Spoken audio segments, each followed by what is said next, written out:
नमस्कार प्यारे बच्चों। 10वीं गणित में से जो हमारे पास हमें पता है कि जो हमारा फाइनल एग्ज़ाम होगा उसमें हमारे पास 2 पेपर रहेंगे, जिसमें एक भाग पहला और भाग दूसरा। दूसरे भाग में हमें पता है कि MCQ आएंगे हमारे पास 40 मार्क्स के लिए। ये MCQ किस प्रकार के रहेंगे यही हम देखेंगे। इसके लिए हम पिछला एक प्रश्न पत्र है हमारे पास कि किस प्रकार के MCQ रहेंगे उसे सॉल्व करेंगे। तो क्या है हमारे पास, तो पहला प्रश्न क्या है हमारे पास। पहला प्रश्न है 3825 को अभाज्य गुणनखंड के रूप में व्यक्त कीजिए। तो गुणनखंड हम कैसे करते हैं यह हम जानते हैं। हमने 3825 के गुणनखंड कर लेने हैं। हमें पता है लास्ट डिजिट हमारे पास क्या है, जहाँ पे 5 है तो ये 5 पे जा सकता है, लेकिन 2 पे नहीं जाएगा क्योंकि लास्ट डिजिट है जो 2 पे डिवाइड नहीं हो रही। अंकों का योग देखें तो 8 3 11 है, 11 2 13, 13 5 18। इट मीन ये 3 पे भी चला जाएगा। तो सर्वप्रथम हम 3 पे ले जाते हैं तो हमारे पास ये कितना आ जाएगा 1275। फिर ये 3 पे जाएगा, फिर ये 4 3 12, 3 दूनी 6 425। फिर ये 3 पे 4 2 6 6 5 11 है। अब ये 3 पे नहीं जाएगा क्योंकि अंकों का योग 3 पे डिवाइड नहीं हो रहा। अब ये 5 पे जाएगा, 8 5 40 85। अब ये हमारे पास फिर से 5 पे जाएगा, 17 5 85। तो अब हमारे पास अभाज्य गुणनखंड क्या आ जाते हैं। अभाज्य गुणनखंड हमारे पास आ जाते हैं 3 की घात 2, 5 की घात 5 भी 2 बार है और गुणा में 17। यही हमारा इसमें क्या है आंसर है। दूसरा प्रश्न क्या है हमारे पास। दूसरा प्रश्न है 5 + 5 वर्गमूल 5 एक परिमेय संख्या है या अप्रमेय। अब हमें पता है कि कोई भी संख्या जो इस प्रकार की है, जैसे वर्गमूल 2, वर्गमूल 3, वर्गमूल 5, वर्गमूल 7, वर्गमूल 11, इट मीन्स इस रूप की है जहाँ पे p क्या है कोई अभाज्य संख्या हो। इस प्रकार की संख्या है यदि कोई, तो वह क्या होती है अप्रमेय संख्या होती है, जो p/q के रूप में नहीं लिखी जा सकी। तो हमें पता है कि जो वर्गमूल 5 है वह एक क्या है अप्रमेय संख्या है। लेकिन हम यह भी जानते हैं कि यदि हम परिमेय संख्या को अप्रमेय से गुणा कर दें तो फिर भी हमें क्या मिलता है अप्रमेय संख्या मिलती है। अब ये 5/1 लिख सकते हैं। इट मीन इस प्रमेय को इस अप्रमेय से गुणा किया गया है तो यह क्या मिलेगा हमें अप्रमेय संख्या मिलेगी। यह क्या मिलेगी अप्रमेय। और दूसरा हम जानते हैं कि यदि हम किसी प्रमेय संख्या में जोड़ दें या तो अप्रमेय संख्या या अप्रमेय संख्या कम कर दें प्रमेय संख्या से, तो क्या मिलता है हमें अप्रमेय संख्या मिलती है। अब जहाँ पे जे परिमेय संख्या है इसमें हमने क्या किया जोड़ दिया किसको एक अप्रमेय संख्या को, तो क्या मिलेगा अप्रमेय संख्या। हमारा आंसर क्या होगा अप्रमेय संख्या। वो इसको थोड़ा बहुत चेंज करके भी दे सकता है, तो आपने ध्यान में रखना है कि इसे कैसे सॉल्व करना है। अगला प्रश्न है हमारे पास 336 और 54 का HCF ज्ञात कीजिए। हाईएस्ट कॉमन फैक्टर हमने फाइंड आउट करना है। हम यूक्लिड विभाजन का यूज करेंगे। इसमें हमारे पास जो बड़ी संख्या है उसको हम क्या है छोटी संख्या से भाग करते हैं। हमारे पास ये कितने पे जाएगा 6 पे जाएगा, 6 चौका 24, 6 5 30 और 2 32। शेषफल कितना आ जाता है 12। अब जो शेषफल है वह हमारे पास भाजक रहेगा और जो पहले भाजक था वह भाज्य बन जाएगा। अब ये जाएगा 12 चौका 48। शेषफल कितना आ गया 6। अब ये 6 भाजक रहेगा और जो पहले हमारे पास क्या था भाजक था वह भाज्य बन जाएगा। अब 6 दूनी 12। इस प्रोसेस को यूक्लिड कहते हैं तब तक करो जब तक शेषफल कितना ना आ जाए 0 ना आ जाए। अब शेषफल 0 हो गया। तो इस प्रकार जो अंतिम भाजक मिलता है वह हमारे पास क्या होता है HCF। हमारा HCF कितना है 6। हमारा आंसर क्या रहेगा HCF इसमें क्या होगा हमारा 6 होगा। आगे है परिमेय संख्या 64/455 का दशमलव प्रसार शांत है या अशांत है। हमने यह चेक करना है। तो इसके लिए आपने भाग प्रोसेस नहीं करके देखनी, आपने केवल हर की ओर ध्यान देना है। जो संख्या नीचे है इसकी ओर ध्यान देना है। यदि हमने यह बताना है कि दशमलव प्रसार शांत है या अशांत है तो आपने केवल हर को चूज कर लेना है और उसके गुणनखंड करके देखने हैं। यदि हमारे पास जो हर है उसके गुणनखंड 2 की घात या 5 की घात के रूप के आते हैं, केवल 2 और 5 की घात के रूप के, तो दशमलव प्रसार क्या होगा शांत होगा। यदि कोई अन्य गुणनखंड आ जाता है हर में तो फिर दशमलव प्रसार क्या होगा अशांत वृत्ति का होगा। हमने 455 के गुणनखंड करके देखने हैं। अब 455 हमें पता है ये कितने पे जाएगा 5 पे जाएगा, 91 गुणा में 5 455। अब ये कितने पे जाएगा 7 पे, 7 गुणा में 13 91। इट मीन्स ये किसके इक्वल आ गया, ये आ गया हमारे पास जो 64/455 था 64/455। इसे हम ऐसे लिख सकते हैं 64 बटे में 5 गुणा में 7 गुणा में 13। अब जो हर है हमारे पास, जो नीचे संख्या है उसमें 5 और 2 की घात चाहिए हमें, लेकिन जहाँ पर 7 और 13 दो अन्य गुणखंड भी आ गई। दशमलव प्रसार किस प्रकार का है? अशांत आवृत्ति का है। तो यही हमारा इसमें आंसर है। पांचवा प्रश्न है द्विघात बहुपद 7x² - 3x + 1 के शून्यकों का योग है। योग कितना है इसके शून्यकों का? वो पूछ सकता था कि इसके शून्यकों का गुणनफल है, जहाँ पे वो गुणनफल भी दे सकता था। अब योग किसके बराबर होता है?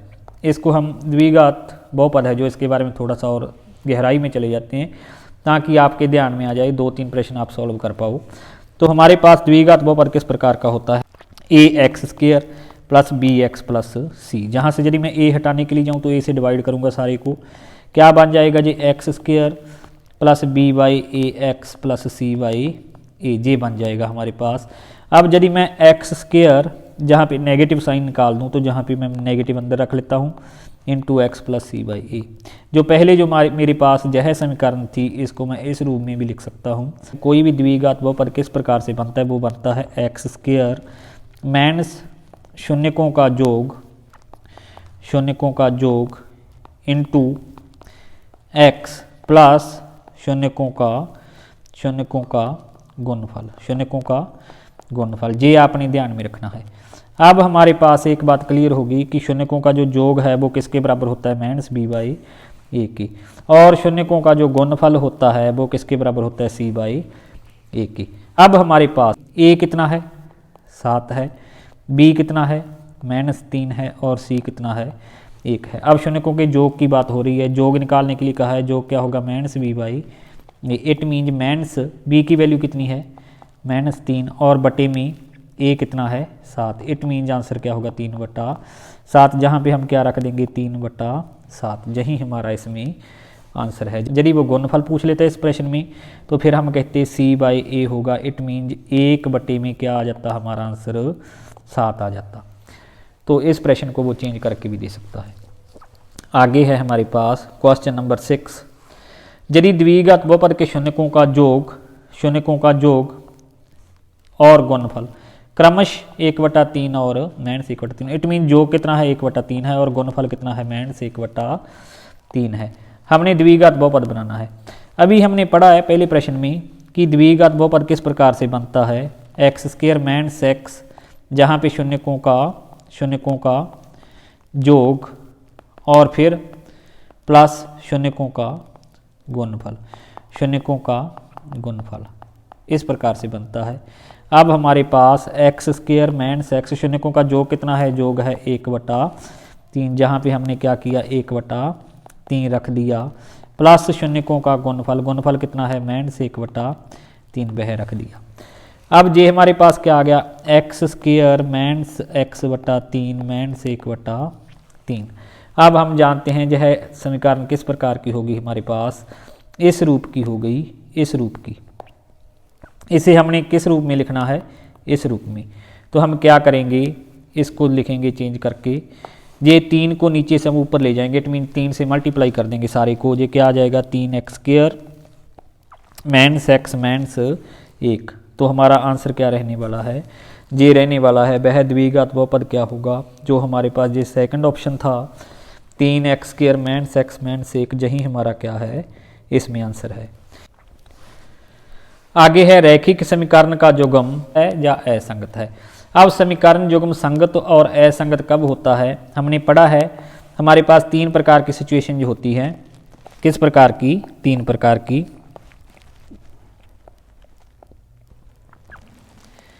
एक तो क्या होती है हमारे पास? पैरेलल लाइंस, समांतर रेखाएं, जो कभी नहीं मिलती। जहां पर क्या है? समांतर रेखाएं, तो कोई हल नहीं होता। इस कंडीशन में क्या होता है? असंगत होता है हमारे पास जो युग्म है, जहां पर एक अद्वितीय हल होता है, और जहां पर क्या है? जो पहले हमने पहले का आलेख खींचा था समीकरण का, दूसरे का आलेख भी वहीं रहता है, ऊपर से जाती है रेखा। तो जहां पर क्या है? संपाती रेखाएं होती हैं, जहां पर कोई हल नहीं, जहां पर एक अद्वितीय हल और जहां पर संपाती। ये कब होती है? ये कंडीशन ये होती है जब a1/a2 बराबर हो हमारे पास b1/b2 और बराबर न हो c1/c2। और ये कंडीशन कब आती है? ये होती है जब a1/a2 बराबर नहीं है b1/b2। और अनेक हल कब होते हैं? जब संपाती इकाई जब होता है a1/a2 बराबर है b1/b2 बराबर है c1/c2। इन दोनों कंडीशन में इन दोनों कंडीशन में समीकरण का क्या है? संगत हल होता है। और जे क्या है? असंगत है। हमने अब यही चेक करना है कि कहीं जे कंडीशन तो नहीं आ रही, a1/a2 बराबर है b1/b2 बराबर नहीं है c1/c2। तो इसके लिए पहले हम क्या करते हैं, इसको सॉल्व कर लेते हैं। जे समीकरण क्या थी हमारे पास? जो पहला था हमारे पास वो था 4/3x था। तो नीचे जो 3 है उसको हटाएंगे हम, 3 से गुणा कर दिया हमने। पहली समीकरण बन गई 4x + 6y = 24। और दूसरी हमारे पास क्या है? 2x + 3y = 12। अब यदि देखें a1/a2 कितना है? 4/2। इट मीन्स 2 और 1 की रेशो आ गई हमारे पास। b1/b2 क्या है हमारे पास? 6/3। इट मीन्स 2 और 1 की रेशो ये आ गई। और c1/c2 क्या है हमारे पास? ये क्या है? 24/12। ये भी 2 और 1 की रेशो आ गई। इट मीन्स a1/a2 बराबर है b1/b2 बराबर है c1/c2 है। तो समीकरण युग्म क्या है हमारे पास? संगत होगा।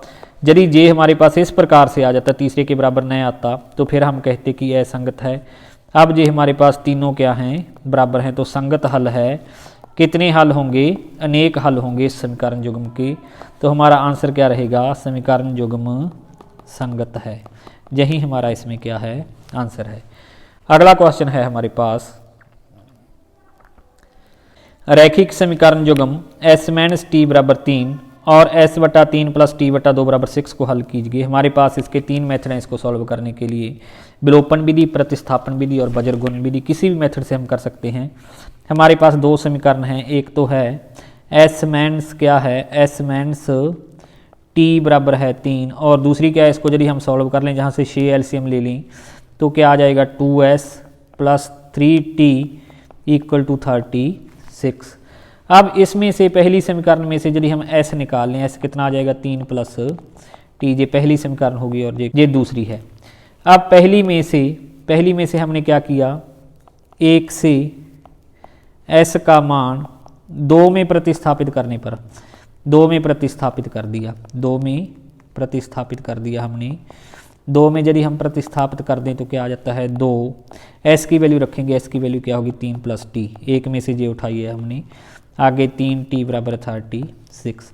ये आ गया हमारे पास 6 + 2t + 3t = 36। It means 5t = 36 - 6 30। और हमारे पास t क्या आ जाता है? 30/5। It means 6। t का मान कितना आ जाता है? 6 आ जाता है, जहाँ पे है हमारे पास सी ऑप्शन में। अब इसको हम 1 में रख देंगे। 1 क्या था?